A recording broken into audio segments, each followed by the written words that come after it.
Welcome back to our Iona P&O Norwegian Fjords vlog. If you've been watching our previous vlogs, you'll know that we've not been lucky with the weather on this trip. It has literally rained the whole time and today is no exception. So in this video we are going to be reviewing the olive grove, getting off the ship, I was about to say embarkation, it's not, getting off the ship, Disembarkation, and also Haugesund as a port, which is exactly where we are now. We've just come off the ship to visit Haugesund, and I've decided to go on a rib boat tour. Ewan's decided not to bother with that one, so he's going to show you a bit around town, but I'm going to go on the rib boat. It's starting to rain, great timing. Okay, I'm not going with Romana, primarily because I don't really like those kind of speedboaty things, and I'm happy to walk around the town and take some footage. That's what I like, but I shall see Romana off, then welcome her back. So I've booked the rib tour independently. I just waited until we got here because if it had been really wet I wouldn't have bothered, although it is starting to get really wet.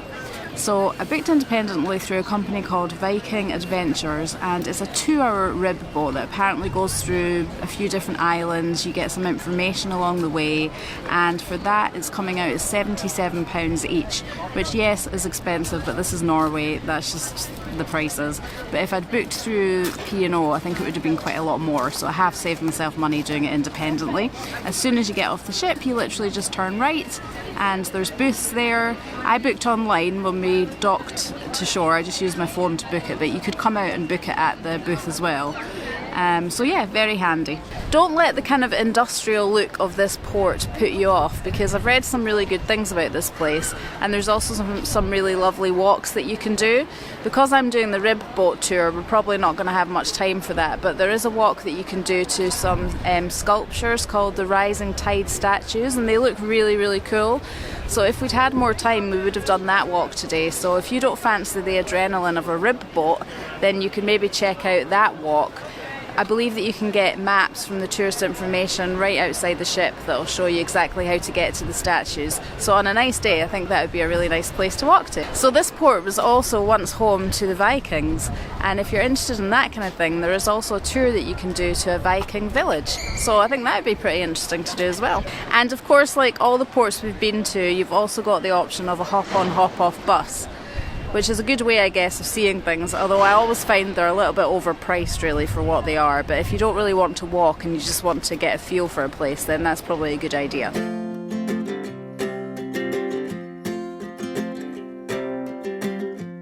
Signing my life away. I'm just about to get my gear on. I'm going to look so hot, honestly. You're not even going to believe it.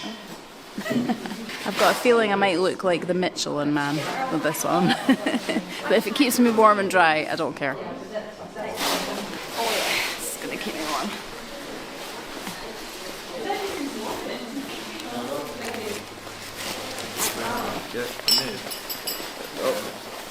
Turn around again.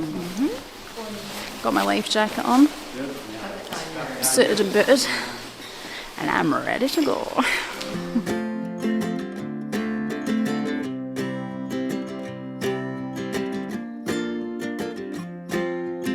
Away she goes. I just wanted a nice calm look around the town, take some video, take some photographs, and I'll meet Romana back here in an hour. This trip was the perfect combination of white knuckle adventure and scenic sightseeing. The little inlets and community islands we visited were so beautiful and quaint, and they seemed a million miles away from the bustling port of Haugesund.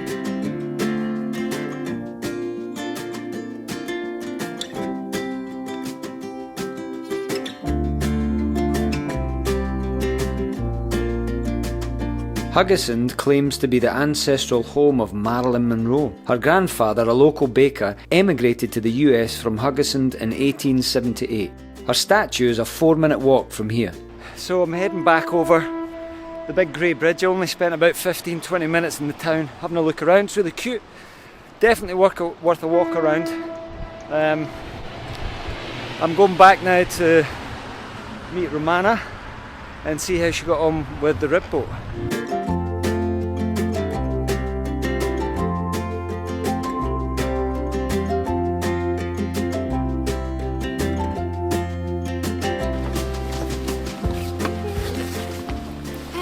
back on shore alive. I think it's best Ewan didn't do that because it was quite bumpy, but it was brilliant. It was quite scary when we were out on the open ocean because the waves were pretty big. I couldn't really do any filming as we were going because I was really holding on for dear life, so I'm sorry you didn't get to see that. But the little islands that we visited where people live was just amazing. It was so pretty and beautiful and scenic, but mixed with adrenaline too. So if you are an adrenaline junkie, then I definitely recommend checking that tour out. It was brilliant. So the actual boat ride itself is only about an hour, but you've got obviously the getting there, getting ready to go on the boat, getting changed again. So yeah, but to be honest, an hour was enough. But it was brilliant. I've got a wee adrenaline high now. If you sit at the front, you're going to feel it more. I was fairly near the back and that was enough for me, but if you really want the adrenaline, get to the front. I'm kind of glad I was at the back because I couldn't really see what was up ahead, which was quite good, I think, when we were in the open ocean and the waves were pretty choppy. I think if I'd been able to see what was coming up ahead, I would have been freaking out even more. But and the suit that they gave us was brilliant. I wasn't cold at all. I have got a nice lamb's wool jumper on, but I wasn't cold, so that was great. And yeah, it was quite scary, but you know what, I think sometimes in life, well, I believe that you should always do something that scares you because it makes you feel alive. So I'm really glad I did it. So definitely built up an appetite now. So we're going to head to the quays and have some fish and chips for lunch, I think. I am definitely going to have to go on a diet when I get home because I'm not used to eating 3 main meals, like big meals every day. Because literally at lunch as well, they've got nice desserts as well. So I've been having them every day. So yeah, although we've been at the gym most days as well, I think you definitely do eat more when you're on a cruise, so just be prepared for that. And then tonight we are going to the olive grove, so we booked that as soon as we got on the ship. Unfortunately, the only slot that was left was 9 PM, so it's going to be a later dinner for us. And then we're going to the Headliners Theatre, so we were meant to be seeing The Greatest Days tonight, which is the Take That show. It's a condensed version of the one that's on just now. But unfortunately we found out this morning that one of the performers has had an accident, so it's cancelled. So instead it's a show called Sky's the Limit, which I don't really know much about, but I think we'll check that out later tonight as well. So yeah, looking forward to a bit of a chill afternoon until more food for dinner. We've come to Brody's bar because we haven't actually been in here at all, and we've come to do the jukebox quiz. Is that jukebox something? They play music, you guess who it is.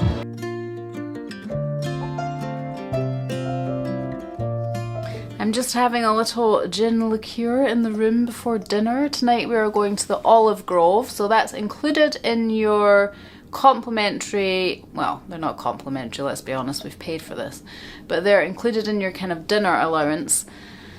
That restaurant, sorry, but you do have to book ahead, so book as soon as you get on the ship if you can. So yes, today we did the jukebox quiz in Brody's, which was good fun. And then Ewan won, by the way, he did much better than me. And then we went to the atrium and we just sat and read our books for a while, and it was really, really nice. And then we went out on deck as we were sailing away from Haugesund, and we went into the hot tub, which was nice, although not as hot as it could be. I said that in a previous vlog. And we watched the sail away, and it was actually really pretty from this port, so if you get the opportunity, get out on deck as you're leaving, because it's very pretty. So, something else to tell you. On the Thursday of your cruise today, you will get a little bit of paper outside your door that tells you all about disembarkation on Saturday. So you've got 2 options for that. If you want to self-disembark, you can, and to do that you need to go to reception before midday on the Wednesday and let them know that that's what you want to do. And I think if that's the case, you can leave the ship between, I think it's like 7:30 and 8:30, something like that. And that means that you take your own suitcase with you. The other option is to do the normal disembarkation, and what happens there is that on the little bit of paper that they deliver to your room, they will allocate you a disembarkation time. So ours is between 9:20 and 9:30. but you do have to be out of your room by 8 o'clock. Now the other thing to be aware of if you're doing the disembarkation, like just the normal one, not the self one, is that you have to leave your suitcases outside the room before 2 p.m. on the Friday. So you do have to think a little bit ahead and work out what you're going to need for the rest of Friday night and Saturday. So we were very organised this evening, and we actually started to pack our case so that tomorrow we don't have loads to do. So yeah, we'll just leave it outside our door tomorrow lunchtime and it'll get taken away, and we'll see it again, all being well, once we get off the ship.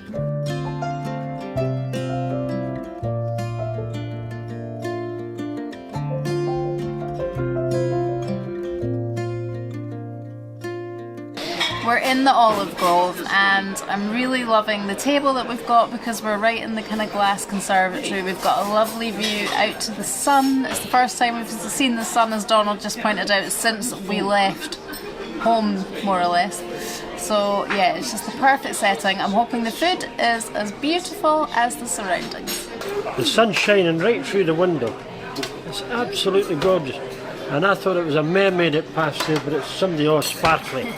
But that's quite nice. It's just so nice. I hope the food's as good as it's the view, because it'd be wonderful. We shared the Mediterranean antipasti and a Caesar salad for starter. And then I had the seafood, chicken and chorizo paella, and it was very good. Starters and the main, really tasty, really happy. I had this lasagna, and I would say it's one of the best lasagnas I've ever had. And I know my son, he makes a nice lasagna, but that was a wee bit exceptional. But I thoroughly enjoyed it, and the view where I'm sitting is just wonderful. I can see the sea there just going like that, but it's lovely. It's just a nice place to come. I would come again.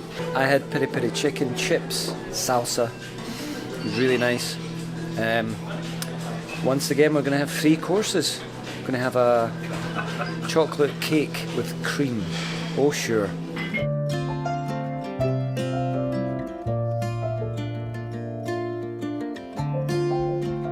Gluten-free, flourless chocolate cake with vanilla gelato. Well, I highly recommend the Olive Grove. Not only was the food delicious, but the ambiance was beautiful. Even down to like the music they were playing, it was really chilled out. So if you can book it, I would definitely recommend you do. We've just been to see Sky's the Limit, and honestly I'm blown away. It was really, really good. Definitely my favourite show of the whole week, and actually it wasn't even meant to be on tonight. It was Greatest Days was meant to be on, but it was replaced by that. But I'm so glad it was, actually, because I really enjoyed it. The dancers were brilliant. Visually it was stunning, singing was phenomenal, and yeah, I just really, really enjoyed that. That was a nice show. That was a really nice show. It's one of the best shows we've seen. We've been on the thing. The dancers were really nice, very talented. The singing was wonderful, and the tap dancing on the bridge, I really liked it. I think it was one of the good shows. I'm glad I came. We've had a very leisurely morning. We had breakfast in the Opal restaurant. We actually prefer the smaller main dining rooms, they're a wee bit more intimate, so we had breakfast there. And then we went to the cinema. We went to see Big George Foreman, which was brilliant. We're now going to go to Taste 360, which is the one kind of free dining place that we haven't tried, so we're going to go there for lunch. I'm anticipating that there's going to be some quite big queues. But the other thing that we're finding a little bit baffling is that obviously we told you that in the bit of paper we got delivered to the room it said we had to leave our cases out by 2 o'clock today. But we're looking down the corridor and we are literally the only people with cases outside our room, which we're a little bit confused about. It definitely says 2 p.m. on the bit of paper. My waistline is definitely getting bigger, so we've decided to take the stairs up to Taste 360 from deck 5 to 16. Luckily, there isn't a deck 13. Oh yeah, taking them 2 at a time. Made it.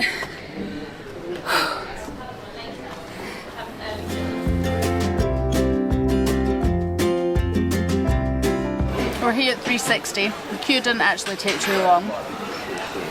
So this is where to come if you're wanting pizza, French fries, hot dog, burgers, salad.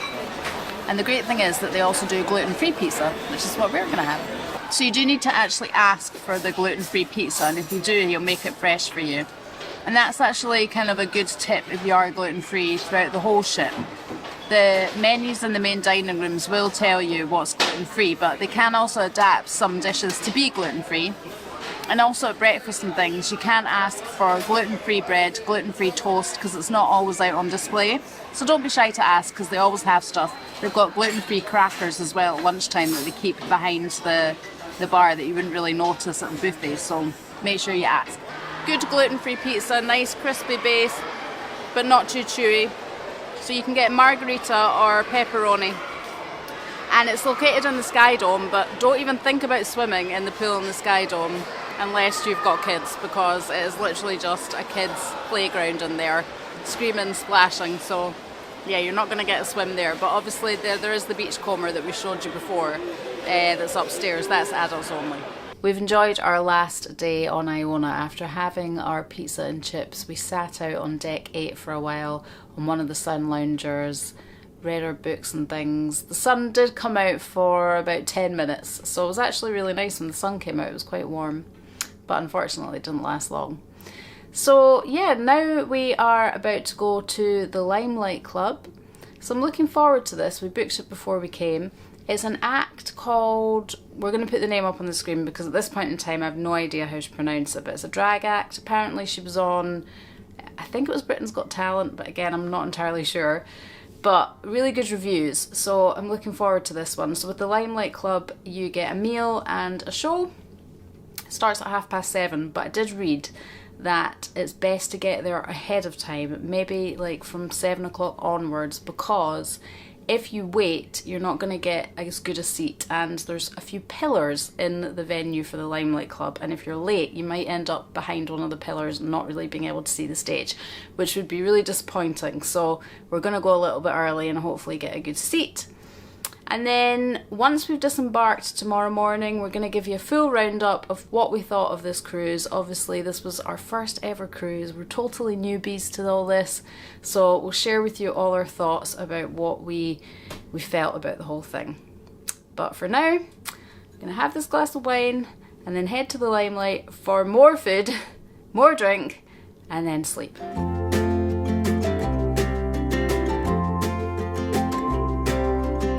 So after me saying about arriving here early so we got a good seat, we got here at 7:05 and actually it's almost full. So I don't know what we did wrong there, because as far as I was concerned the doors opened at 7, so I don't know if all these people were literally queuing up way before then. I guess they must have been. So we are kind of at the very back of the room, but we can still see the stage, but it's a little bit far away. But hey ho, note for you coming, turn up way earlier than 7:05.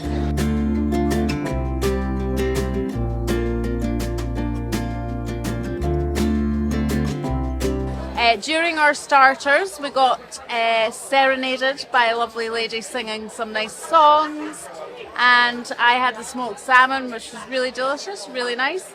Ewan had the ham hock, Donald had the smoked salmon too, and yeah, we're just enjoying sitting here and being entertained.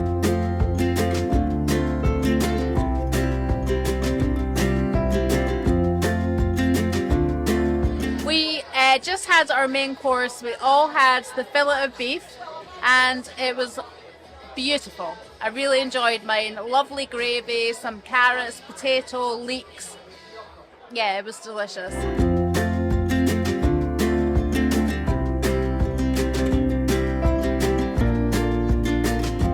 What a way to end our last night on Iona with La Voix, that's how you pronounce it, in the Limelight Club. She was phenomenal. Her voice is extraordinary and the comedy element of the show was so good. There was lots of audience participation and it was just, yeah, a really fantastic last night of the cruise. So if you're on the ship and La Voix is an option for the Limelight Club, definitely book it. You won't be disappointed.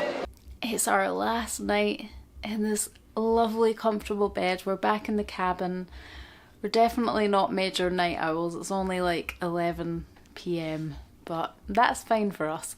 What we normally do is we come back to the cabin, we put on a movie, and I have to say the film selection on the television is brilliant. There's so many films to choose from and a lot of modern ones. But I sound quite old saying that, don't I? A lot of modern films. But yeah, what we tend to do is put on a movie, and I tend to typically fall asleep within about 10 minutes. So that's probably what's going to happen tonight. Yeah, living the dream. See you in the morning, guys. On disembarkation day, you need to be out of your room by 8 AM. However, because the clocks go back as you come towards England, you will get an extra hour in bed, which makes it a little bit easier. Now, we went on to get into the virtual queue for breakfast this morning because we fancied one of the main dining rooms. They are open, but unfortunately the virtual queue system doesn't seem to work on the morning of disembarkation. So we are going to chance our luck and see if we can get into any of the main dining rooms. But if not, we'll head to the buffet. But to be honest, I'm expecting it to be crazy because obviously everyone is going to have the same idea. So I think there's going to be big queues and yeah, it's going to be a bit mad. But hopefully we'll be able to get something to eat before we leave the ship. So luckily we actually did manage to get into the Pearl for breakfast before we leave. Such a big restaurant. So yeah, get here early though if you want to get in. We're just having a wonderful breakfast for the last time on this beautiful Iona. And I was very much reluctant about the size of the ship because the ones I've been on is smaller, but this is a really, really good ship. It's just par excellence. I would advise anybody that wants to go cruising, it's a good choice to pick the Iona because I thoroughly enjoyed it. And the company I've got was always good. Always. They led me astray a couple of times, but that was fine. I like getting led astray. But I would strongly advise you, if you want to go on a cruise, go in the Iona, because you'll enjoy it. Thank you. Thank you. Well, so far so good. That was really easy, no queues, and we're just getting off now. It's a sea of suitcases, so you basically need to find the number that corresponds to your floor level and then search for your case. Found our cases. I just need to do a bit of decanting because my rucksack is too heavy to carry all this. Before we came on, I was a little bit anxious about the fact that there was going to be so many people. I thought it would be like really busy and just chaotic and not the kind of holiday that I would like.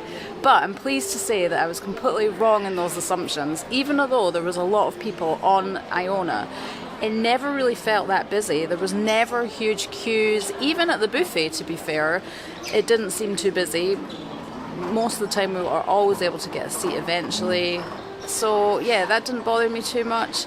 The staff on the whole, most of them were all really friendly, and you can tell that they work really hard to keep this a kind of well-oiled machine. I think value for money has been brilliant. We paid kind of about £500 each for an inside cabin, which is so reasonable, I think. And obviously that included all our food, all the entertainment. The entertainment, really enjoyed that as well. It was great that every evening there was something different to do, something different to see. And do you know what else I really liked? Not having the internet all the time. It was great to not be on my phone all the time and to just, not even be able to. Obviously when we got into the ports we could do that, so it was nice to kind of just check in on things. But day to day it was really nice to just not be on our phones. What did I think of the cruise? At the start, because there were so many people, I was like, it's quite busy. Quite busy, lots of people, 5,000 people. But as it levelled out, as the week went on, everyone found their own rhythm and own place. Favourite places to eat, favourite things to do. So there's plenty of room to just do your own thing. And there's such a variety. The entertainment, restaurants, things to do, activities. So I think great value for money, as Romana said. The one thing I say, if you're like me and you like your food, I'd say maybe a week before, just try and go on a wee bit of a sort of a diet, because I tell you what, you'll just eat for the sake of it. So I think the next time, I think I'd pace myself a wee bit more, because you get so excited, the food's there, you've paid for it already, but it feels like free food. But all in all, I would say I was a cruise convert, much to Romana's glee. She's been trying to convince me all week. But yeah, I would definitely do another cruise, and it was nice to have my dad there as well, because my mum and him went on all these cruises, and we're always saying, go on a cruise, and we're like, nah, it's not for me. I think people can be a wee bit snobby about cruises. I think I was a little bit. I was like, nah, I'm not doing that. But actually, it's fantastic, so give it a go. All in all, I am a cruise convert, I would say. It was never something that I was that interested in, but I have to say that I have changed my mind, and I think I would like to do another one in the future.